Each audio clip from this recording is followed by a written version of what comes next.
Jadi selama ini teman-teman merasa terlalu panik dengan adanya COVID-19. Awalnya memang kita tidak ada asumsi teman-teman tidak akan mendapatkan obat gitu. Bagaimana nih caranya dia bisa mendapatkan obat begitu? Tempatnya itu memang menjadi jalur COVID, jalur merahnya di RSUD Kota. Merahnya, oke. Membahayakan saya lah sebagai petugas itu kan. Kita pun tahu manusia gitu.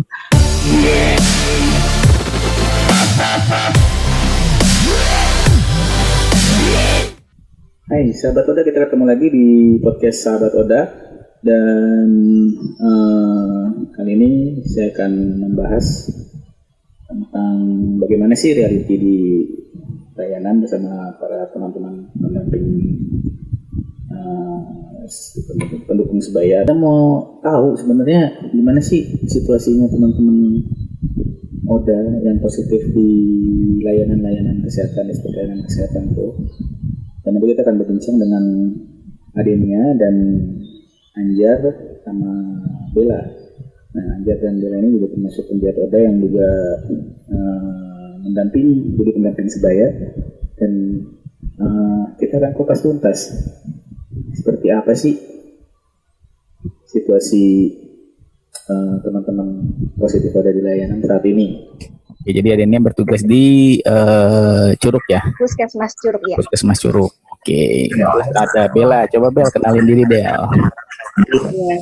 Assalamualaikum warahmatullahi wabarakatuh. Perkenalkan, nama saya Bella. Saya pendamping sebaya dari Yayasan Kotek Mandiri. Kebetulan saat ini saya insasnya di Rumah Sakit Kodar.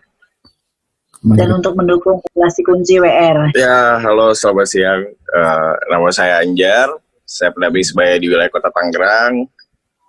Saya ijas di wilayah Kota Tangerang, yaitu meliputi RSUD Kota Tangerang sama Puskesmas Cibodasari.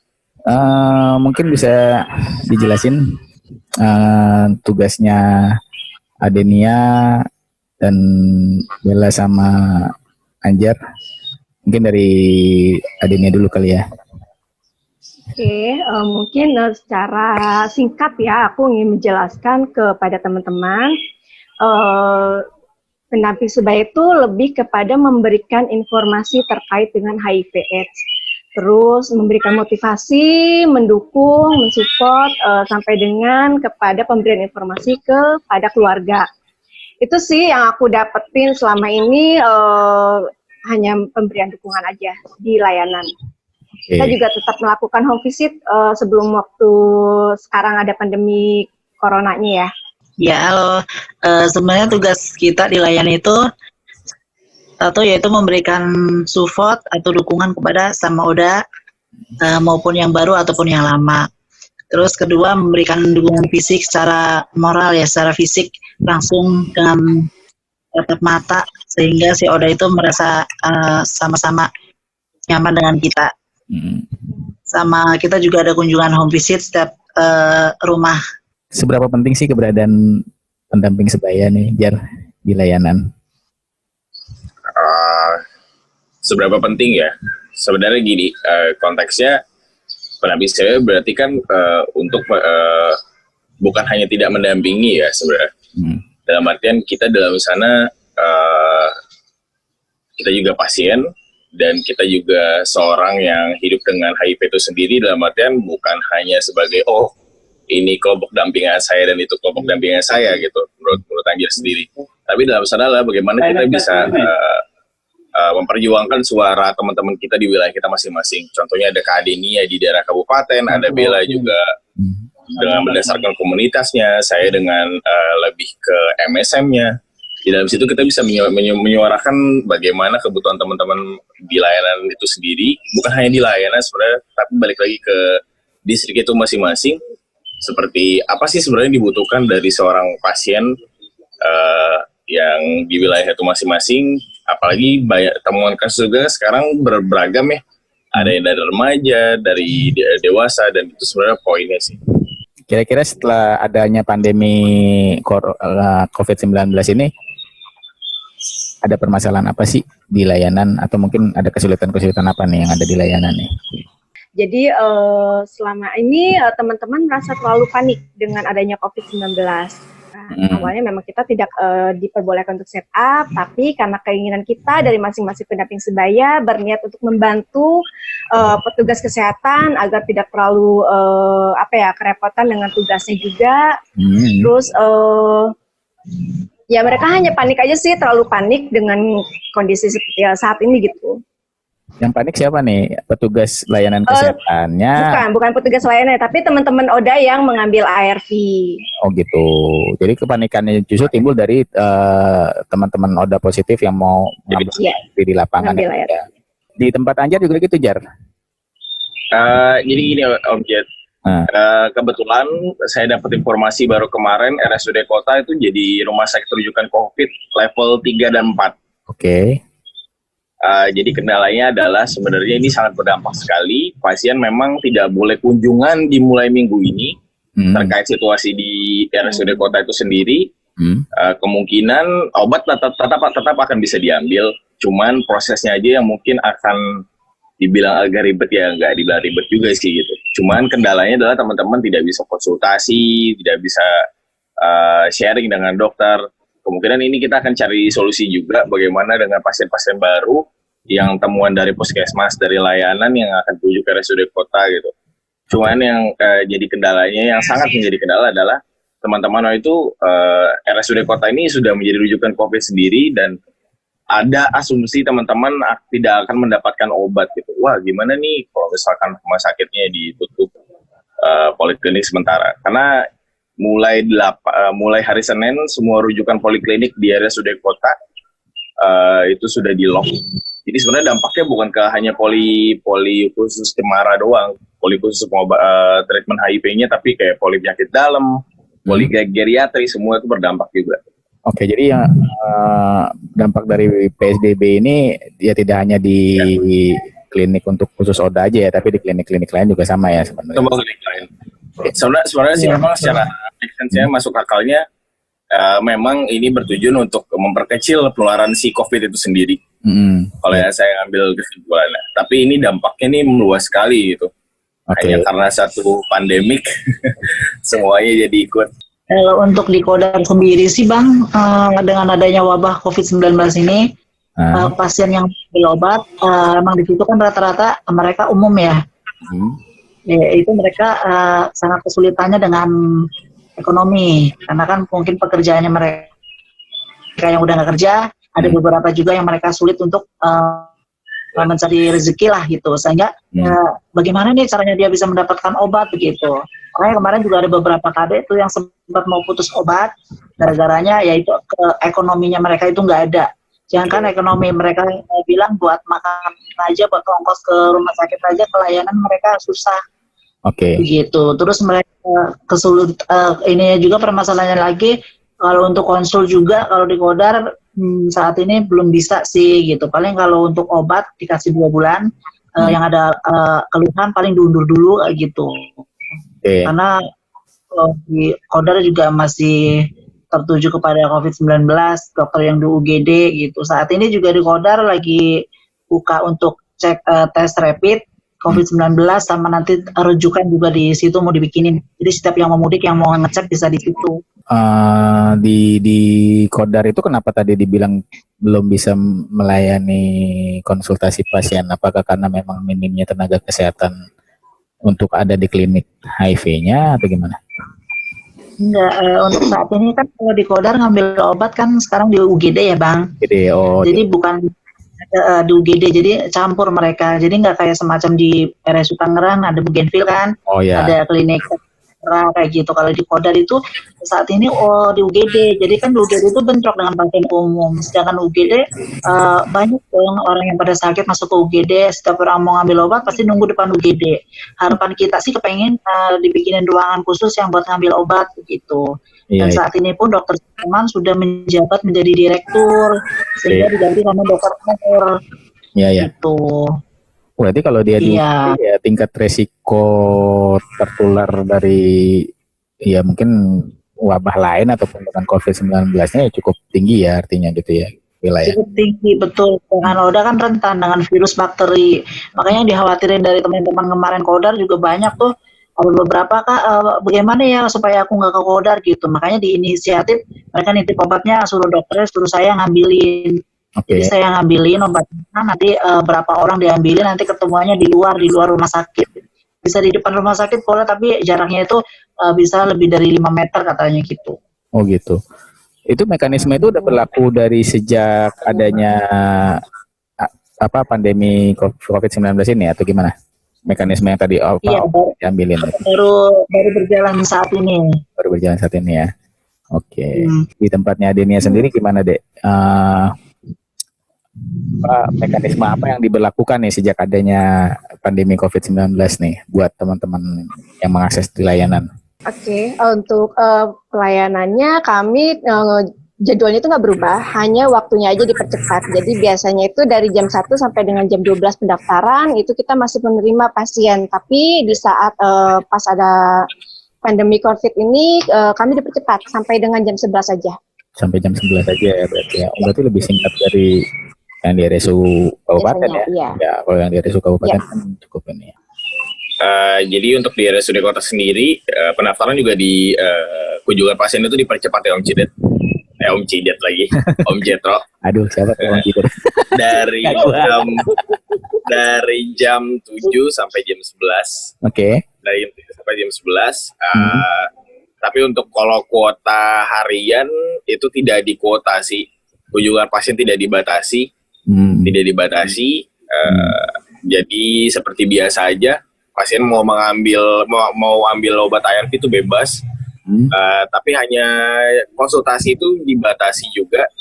Jika memang ada kebutuhan penting sekali boleh konsultasi, dan kalau memang tidak terlalu berkebutuhan banget itu nggak diwajibkan untuk konsultasi.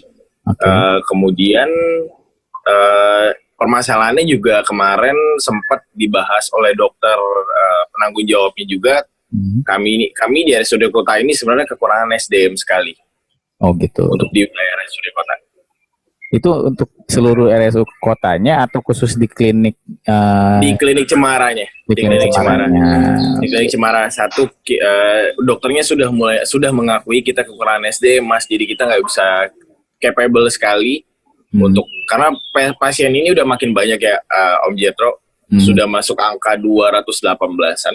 218 orang. Ya berarti di 218. Dan notabene kan klinik Cemara itu klinik baru. Jadi biasanya kan pasien-pasien baru ini punya permasalahan yang spesifik juga.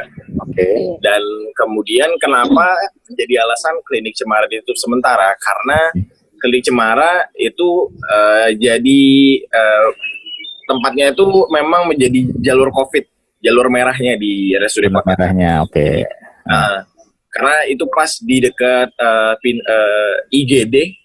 Posisinya sebelah IGD, Poli Paru juga akan berdampak juga. Jadi kenapa Anjir sempat tanya sama dokter di RSUD Kota, Dok, kenapa klinik kita ditutup gitu? Wah, ini karena kita melewati jalur merah COVID-nya, dan kemungkinan memang yang pasien dirujuk ke sini itu yang sudah agak berat juga gitu. Dan notabene sudah agak banyak juga sih pasien COVID di RSUD Kota. Saya dapat info terakhir itu ada 22 orang. Jadi dalam mekanisme pengambilan obat yang boleh diambilkan dengan pendamping sebayanya gitu, itu ada mekanisme lain nggak? Mungkin misalnya ada biaya tambahan yang harus dibayarkan oleh rekan-rekan ODA positif di layanan atau gimana? Selama COVID ini sih nominal yang harus dikeluarkan pasien itu seperti biasa, Om Jet. Dari pendaftaran, jika memang dia pasien umum, dia dikenakan biaya sekitar 50.000, dan jika ada obat tambahan seperti cotrimoxazole, antibiotik dan sebagainya itu tetap seperti biasa. Tidak ada perubahan yang signifikan untuk biaya. Pengambilan obat itu nggak dikenakan biaya tambahan gitu kalau di RSU Kota? RSU Kota itu belum ya. Tidak ada sama sekali. Tidak ada sama sekali. Ya seperti intinya prosesnya seperti biasa, proses pembayaran. Ketika pasien baru daftar seperti biasa.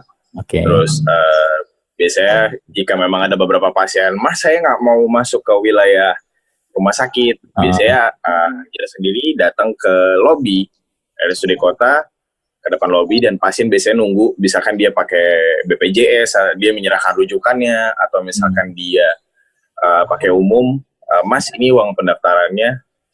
Habis itu Anja daftarin ke pendaftaran, langsung jadi ada scan barcode-nya itu langsung masuk ke Cemara habis itu. Saat ini sih Bang, untuk biaya kebetulan nggak ada karena saya udah berkoordinasi dengan Dokter Sulaiman juga.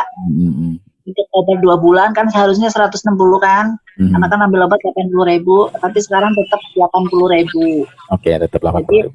Jadi mereka hanya bayar pendaftaran sama biaya ke dokternya aja, tetap sekitar 80.000 dapat 2 bulan. Kalau untuk di PKM Curu kita nggak ada biaya penambahannya tetap, tapi kami selalu menyarankan pada teman-teman ketika untuk mengambil ARV, dia langsung ambil nomor antrian, langsung menuju ke loket, bilang pasien Aster dalam mau ambil ARV gitu. Jadi langsung dicepetin sama pihak loketnya gitu. Kalau untuk biaya sih nggak ada tambahan ya. Gitu. Ada tambahannya. Iya, soalnya cuma kan dipermudah aja. Oke. Jadi kalau untuk biaya pengiriman obatnya sendiri gimana tuh kalau misalnya ini dianterin ke pasiennya masing-masing atau gojekin gitu? Nah ini dia nih kendala kita gitu kan. Kita udah membantu sebisa mungkin gitu kan. Kita sudah berupaya buat teman-teman tetap minum obat gitu kan supaya tidak tersendat. Tapi lagi-lagi kita punya kendalanya ketika kita ambilkan jam 11-nya itu dia tidak bisa ambil, sedangkan jam kerja kita hanya dengan sampai jam 11. Ada teman-teman yang, aduh aku jam 2 Kak. Nah kalau misalnya kita menunggu dia sampai dengan jam 2 gitu, artinya kita punya resiko tertular COVID gitu kan. Membahayakan saya lah sebagai petugas gitu kan. Jadi memang kalau misalnya dia juga harus punya prepare waktu lah untuk mengambil ARV-nya gitu kan. Harus punya rasa tanggung jawab sendiri sebenarnya gitu. Kalaupun sudah dibantu ya harusnya dia tidak mempersulit kami gitu dalam membantu dia. Dia harus lebih mempermudah juga untuk kita tetap bisa membantu dia. Kadang gini Bang Jetro, kalau di Kodar sih berbeda-beda ya. Ada yang mereka minta anterin ke rumahnya, ada juga mereka yang minta kirim Grab. Gitu, atau kirim JNE atau Tiki gitu. Untuk masalah biaya biasanya kita rekomendasikan ke pasiennya gitu. Tapi kalau pasiennya nggak ada biaya buat ngirim, terpaksa ya mau nggak mau kita yang nganterin gitu. Tapi kan kendalanya kadang jauh, sedangkan benar kata Kak Arya tadi jam kerja kita pagi sampai jam 11. Gak mungkin dong kita nganterin obat itu dari sini ke, contohnya ke mana, ke Cengkareng kayak gitu kan, satu orang itu ke Cengkareng dulu nanti balik lagi gitu. Kita pun tahu manusia gitu. Ini juga gitu. Sebenarnya menurut saya ini menarik objek ya, kalau di RSUD Kota. Jadi saya jujur saya nggak pernah menawarkan pasien untuk ngambil obat sebenarnya di RSUD Kota. Jadi ini perawat sama dokter yang menawarkan sama pasien. Kata dokternya, jadi saya waktu itu pernah mendengar statement sedikit, udah nggak apa-apa lu nggak usah, kalau emang lu jenuh bolak-balik ke rumah sakit, gue tahu kok lu pasti pusing kan tiap bulan datang ke rumah sakit, nggak apa-apa, gue nggak masalah kalau obat lu dikirimin sama pendamping lu gitu, tapi yang penting lu ada kebijakan di dalam sana gitu, jangan lu udah ngasih, maaf jadi sensitif ya, mohon maaf sekali, uang pendaftaran 50.000. Notabene kan kamu misalkan pasiennya itu kan pakai uang umum ya. Biasanya kalau yang nitip itu ada beberapa pakai BPJS dan mereka lebih manusiawi sih sebenarnya pasien BPJS-nya ini dibanding pasien umum gitu. Uang pendaftaran 50 mau dikirim ke Bali cuma transfer 70.000. Saya bingung. Nombok dong berarti kalau kayak gitu. jadi biasanya saya sering koordinasi. Ketika misalkan jadi perawat di RSUD Kota itu ada namanya Suster Lydia, Sus ini pasien ini mau ngambil, dia lebih strength, lu di transfer berapa katanya, kalau lu cuman kayak gini udah obatnya taruh klinik aja biar dia ngambil sendiri, jadi ketawa sih saudara. Iya sih, jadi kalau semuanya harus maksudnya ya paling nggak punya rasa kasihan juga gitu ya sama pendampingnya. Iya, sebenarnya kasihan banget. Ya kali Nggak gitu. tega. Harusnya. Iya, maksudnya gini, kalau dalam pasti kan yang didampingi banyak ya gitu. Kalau misalnya Iya. satu orang doang kita mau booking ya mungkin maksimal 5.000 masih nggak terlalu berasa lah ya gitu. Tapi kalau misalnya lebih dari 5.000 dan jumlah yang ditombokinnya banyak kan tekor juga. Tapi Bang Jetro 5.000 kali 5 orang dikali 1 bulan itu berapa duit? Ya iyalah, kalau 5.000 kali satu orang, belum di 1 bulan gitu berapa kali dia datang, seminggu 2 kali ya. Berarti kan Iya. seminggu aja udah 10.000, berarti udah 40.000 kan dalam 1 bulan gitu kan. Lumayan tuh Itu satu orang-orang orang. Kalau Iya. misalnya lebih dari 1 orang, yang menangin uang belanja, uang susu anak. nggak beli bedak ya Klem? Bisa lah ya. Nanti nggak bisa dendongkin. Iya, Sabella udah nggak bisa dendong tuh. Kita aja pulsa habis langsung lari ke Indomaret. Nah, Iya. Ya. Oke, kalau misalnya dari peraturan yang ada di layanan atau kebijakan pemerintah sendiri, kira-kira ada kendala nggak tuh terkait dengan epidemi ini? Saya boleh bicara Boleh. saya bicara lagi. Ini kebanyakan ngolah data nih. Ojek. Jadi saya nerima info yang bikin geger itu di 2 minggu yang lalu terkait dari RSUD Kota. So far sih untuk di Puskesmas Cibodasari ini udah termasuk stabil ya menurut saya. Oke. Jadi Puskesmas Cibodas itu sudah sistem pengambilan obat 2 bulan dan pasien paling lama itu di Puskesmas itu hanya 1,5 jam. Dokter Mas itu agak tegas juga untuk di Puskesmas Cibodasari.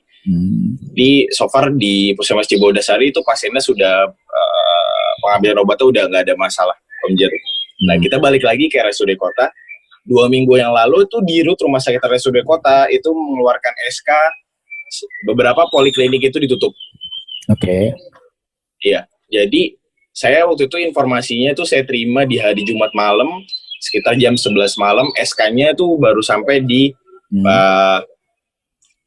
perawat dan saya sendiri sebagai pendamping di RSUD Kota. Panik dong Om Jet. Notabene kita klinik cuma seminggu sekali di RSUD Kota dan bayangkan di situ jika ada 218 orang tidak bisa mengakses itu kan akan jadi wah kasusnya udah close to follow up lagi aja, LFU lagi gitu kan. Yang lagi aja gitu. Nah, akhirnya kemarin kita mediasi. Jadi di sana ada Bang Irwanto, ada dari JIP juga, Jaringan Indonesia Positif, dari Andre sama Jaya itu mediasi. Jadi bersurat ke humasnya dan alhamdulillah memang di-approve. Dan ternyata memang mohon maaf saya harus ngomongin juga itu memang ada permasalahan intern antara klinik Cemara dengan Yandep-nya di sana. Oh gitu.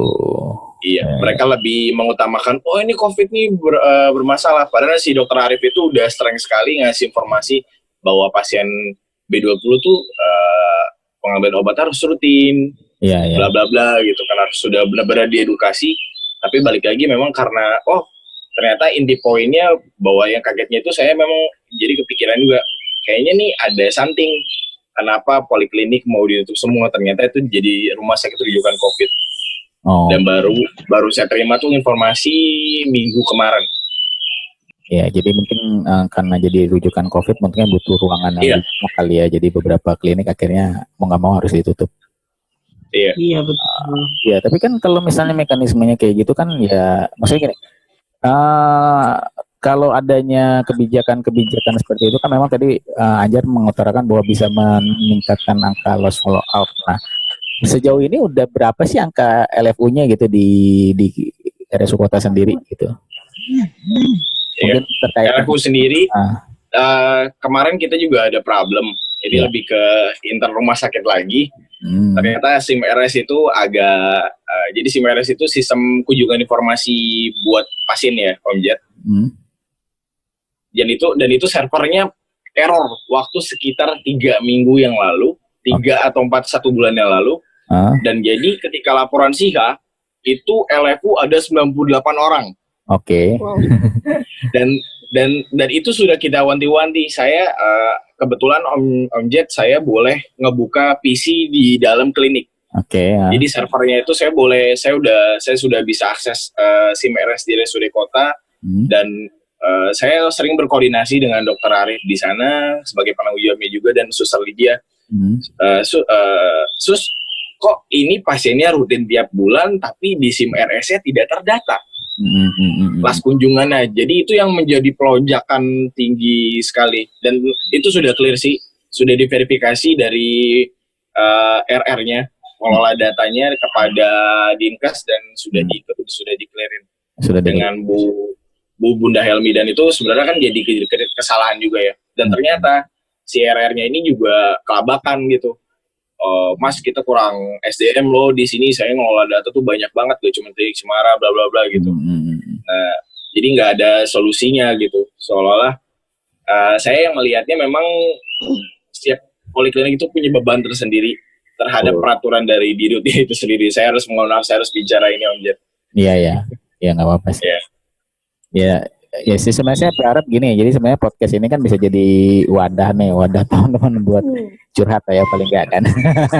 Jadi bukannya kita bertujuan untuk mengorek cari kesalahan. Ya, atau mencari-cari kesalahan atau mengorek kelemahan dari tiap layanan, tapi justru sebenarnya dengan adanya curhat kayak gini kan bisa jadi justru malah bisa menjadi satu perbaikan buat kualitas di layanan juga kan gitu. Jadi ya mungkin dengan adanya podcast kayak gini, para pengambil kebijakan juga bisa lebih kritis lagi gitu, bisa lebih punya RTL-nya atau tindak lanjutnya yang lebih baik. Benar. Kadang-kadang bahasanya terlalu tinggi ya. Oke deh, kalau ada sedih gimana deh kira-kira deh di PKM Curug deh?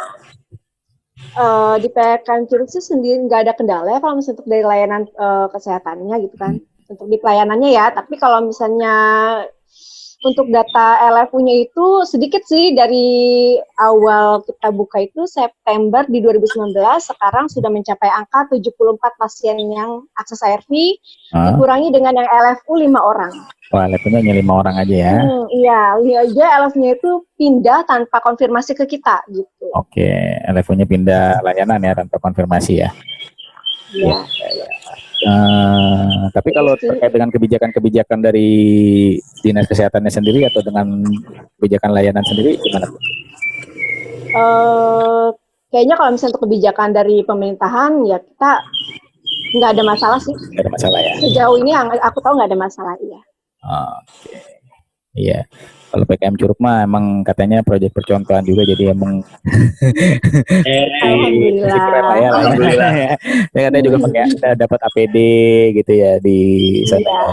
Tapi kalau di Curug mah Alhamdulillah dapat support yang luar biasa dari layanan kesehatan juga, terutama kepala puskesmasnya juga gitu kan, selalu aktif memperhatikan teman-teman ODA juga gitu. Gitu. Selalu support lah. Alhamdulillah berarti ya. Bella sendiri gimana Bel? Ada ini nggak yang mau dicurhatin Bel terkait layanan Bel? sebenarnya sih kalau masalah di layanan sih kadang pihak layanan kayak kemarin untuk kasus kemarin ada tadi pasien itu udah dirujuk pindah, satu ke Bali, satu lagi mau ke Kelapa Dua kalau nggak salah. Terus si pasien itu rujukannya udah keluar, mereka balik lagi ngambil obat ke Kodar. Nah, harusnya kan kalau rujukan udah keluar kan nggak boleh dikasih obat lagi kan. Mereka malah ambil obat lagi tanpa sepengetahuan Mbak ini gitu.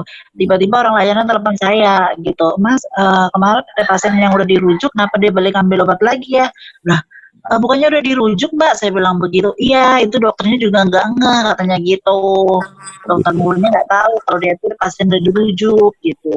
Dengan alasannya si pasien itu saat ini nggak bisa untuk akses kembali karena lagi COVID-19 katanya begitu. Kendalanya paling begitu.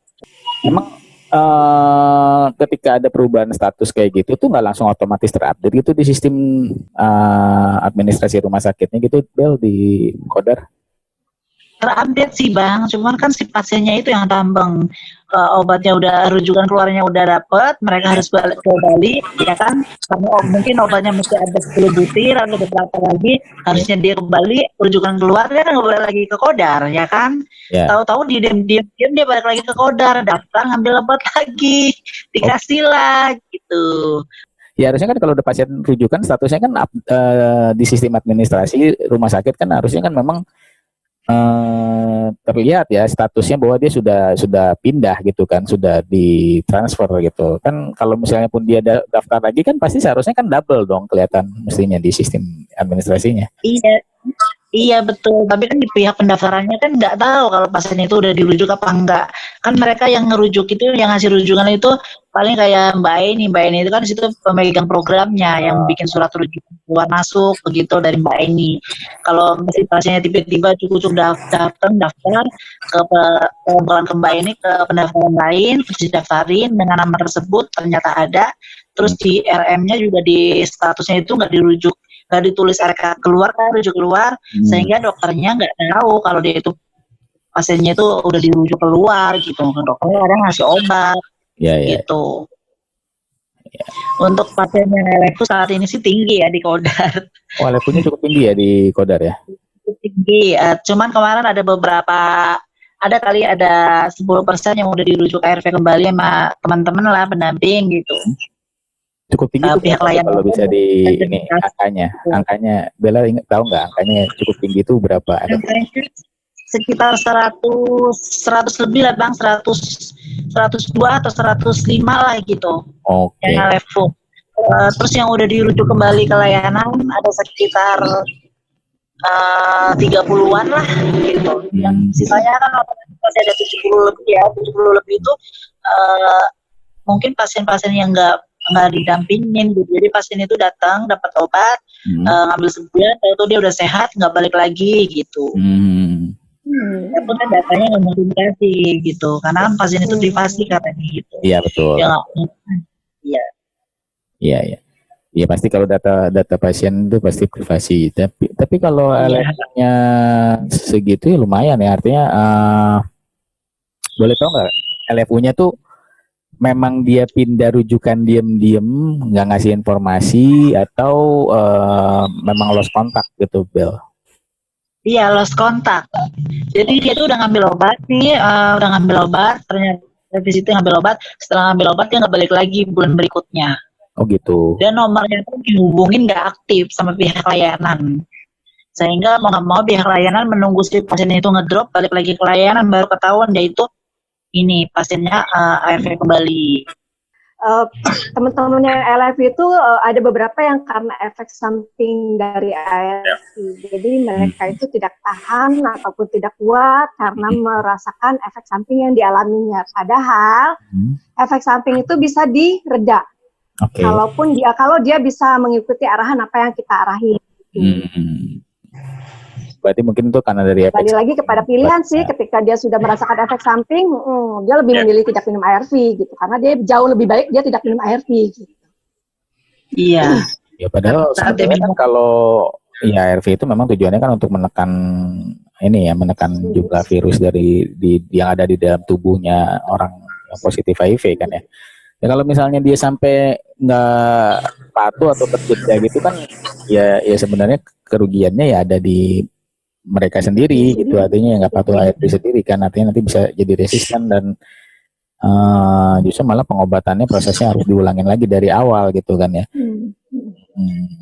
Nah selain permasalahan tadi tuh kira-kira ada lagi nggak ini mungkin permasalahan lain? Permasalahannya gitu. Enggak ya, mungkin keuntungannya kali ya, keuntungan pas adanya pandemi COVID ini LFU beberapa udah ada yang kembali gitu.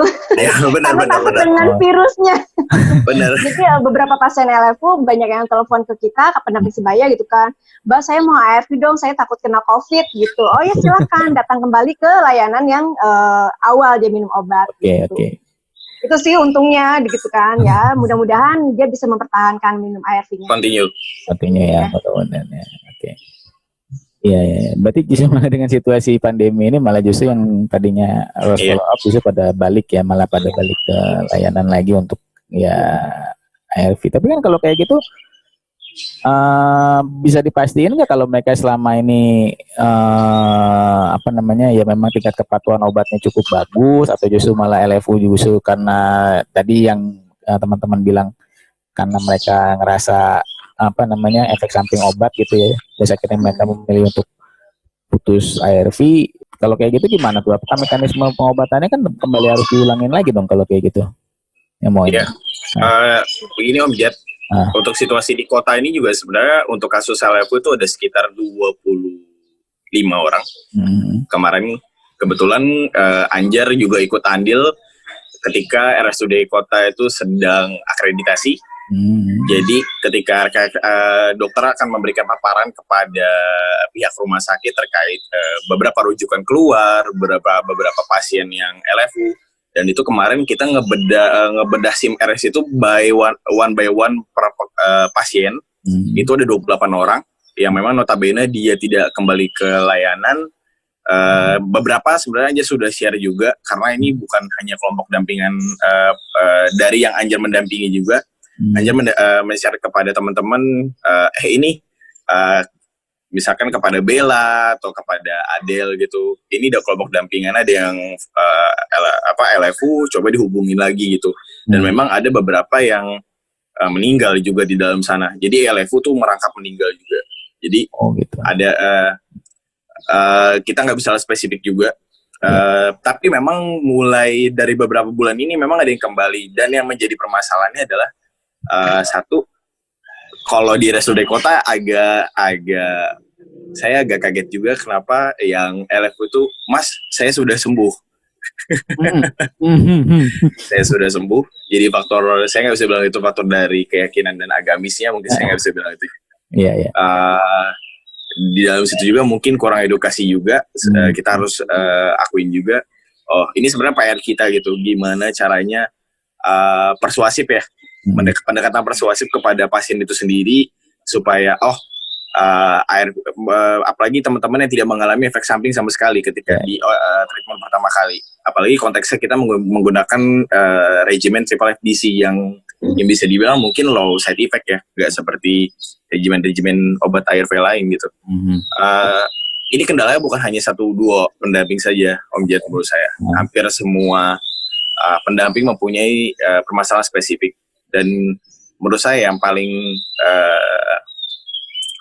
beban, ya bukan beban ya, tapi yang tantangan menurut saya adalah faktor yang tadi dari keyakinan itu sendiri, dan bagaimana kita bisa persuasif kepada itu pasiennya sendiri. Tapi ketika saya bertemu dengan pasien-pasien itu pasti ada sedikit adu argumen. Saya tidak banyak memberikan saran, tapi lebih banyak mendengarkan apa permasalahannya. Ketika biasanya kalau pasien-pasien seperti itu, ketika kita ngasih statement, anggapannya salah aja gitu, Om Jet, bener gak sih? Iya. Soalnya tuh saya bener gitu, padahal pasien itu tidak melihat diagnosa yang di tubuhnya itu bukan penyakit yang ringan menurut saya. Gitu. Iya. Nah, jadi tapi lambat laun kita juga sering warning kepada pasien-pasien itu. Kita bukan nyumpahin kamu, kita bukan nakut-nakutin kamu, tapi kamu akan datang lagi kembali ke sini, dan itu pun akhirnya terjadi. Dan di endingnya dia menyesal, iya Mas ya, kemarin saya nggak merasa sakit, tapi sampai di poin ini saya baru paham bahwa ARV ini penting buat saya. Saya ngalamin kemarin kok fine-fine aja ketika minum ARV, tapi kenapa saya dibikin sakit? Nah, itu sebenarnya peran pendamping di situ ngasih informasi. Kita ngasih informasi tentang efek samping. Tadi benar kata Kak Denia, kita bagaimana bisa menuntut pasien itu ketika lagi side effect, kita bagaimana bisa memfollow up-nya itu, memfollow up si pasien itu. Makanya dengan adanya kegiatan home visit ini sebenarnya berperan sekali. Tapi yang menjadi kendala kita adalah pasien yang di home visit itu jaraknya itu terkadang yang jauh ya. Jauhnya bukan main, dan memang notabene apalagi saya selalu sekali dengan teman-teman di kabupaten, jaraknya itu kan dari layanan terkadang bisa 10 kilo, 15 kilo, berbeda dengan kita di kota. Kita paling jauh itu transisi ke daerah Ciledug yang perbatasan ke Jakarta Selatan gitu. Jakarta Barat itu kita nggak jadi beban, tapi mungkin saya akan speak up juga di kendala kita di home visit itu ya jarak sih sebenarnya. Ya LFU ya, terutama yang follow up itu lebih banyak sebenarnya dari pemahamannya teman-teman. Iya, pemahaman, edukasi. Finansialnya juga terkadang pasien tidak memiliki BPJS, tapi ini sudah tidak menjadi permasalahan lagi sih, karena rata-rata hampir setiap pasien itu ya datang ke rujukan itu kan biasanya difilter dulu di puskesmas. Kamu punya BPJS gak? Biasanya dokter di puskesmas itu memberikan arahan, better kamu buat BPJS dulu sebelum masuk ke proses pengobatan. Itu sebenarnya udah berjalan juga. Tapi memang ada beberapa kendala yang kasihan itu Om Jet yang pasien luar daerah.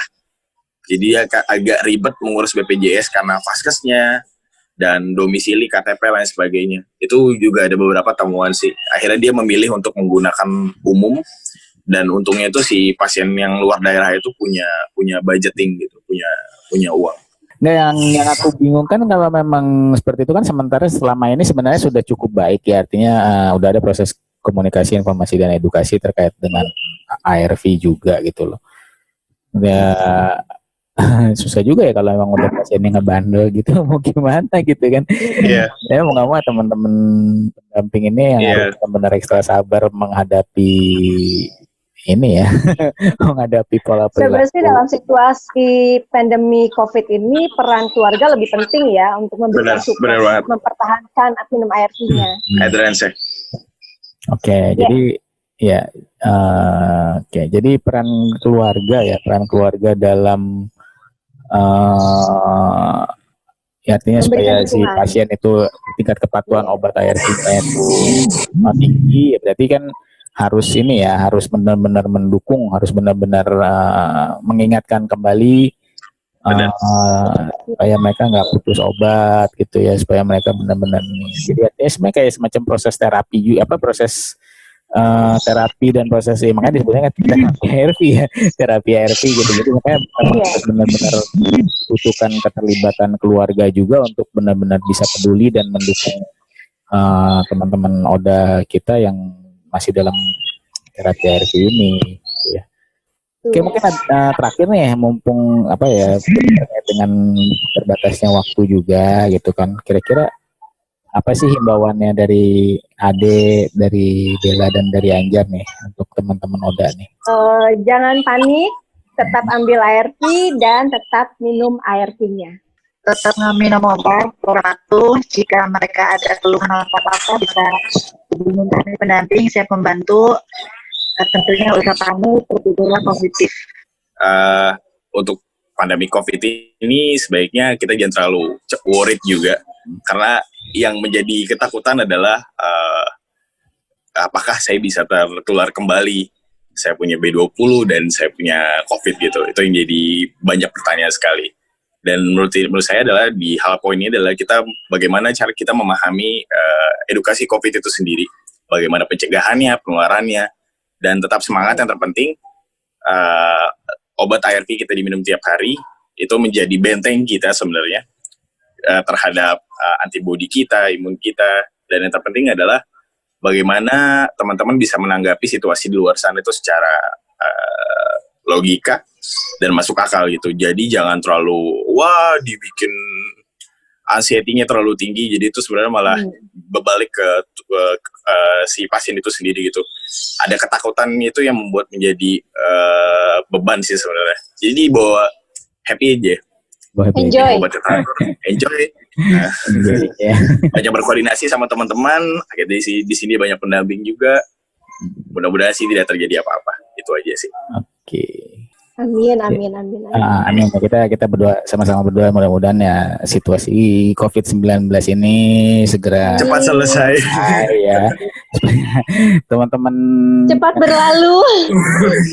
Di layanan juga nggak jadi kelabakan, terus juga ya teman-teman yang ODA positif juga bisa ya menjalani terapi ARV-nya dengan jauh lebih baik gitu ya, kita berharap. Amin.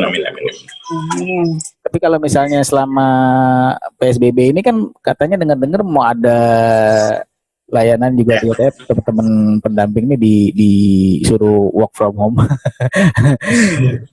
Itu gimana tuh? Mungkin kalau teman-teman ada yang mau konsultasi mungkin lebih baik pakai video call atau sosial media. Ya, pakai sosial media ya mungkin lebih baik. Kecuali benar-benar butuh banget akses layanan ya berarti mereka bisa langsung ke klinik terkait ya, atau langsung ke rumah sakit untuk ini. Oke deh.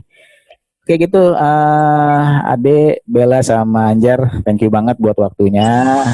Ya, thank you sama-sama Om Jet. Ya, oke, mudah-mudahan apa yang kita omongin di hari ini ya bisa jadi masukan buat Mudah-mudahan bermanfaat. betul. Amin.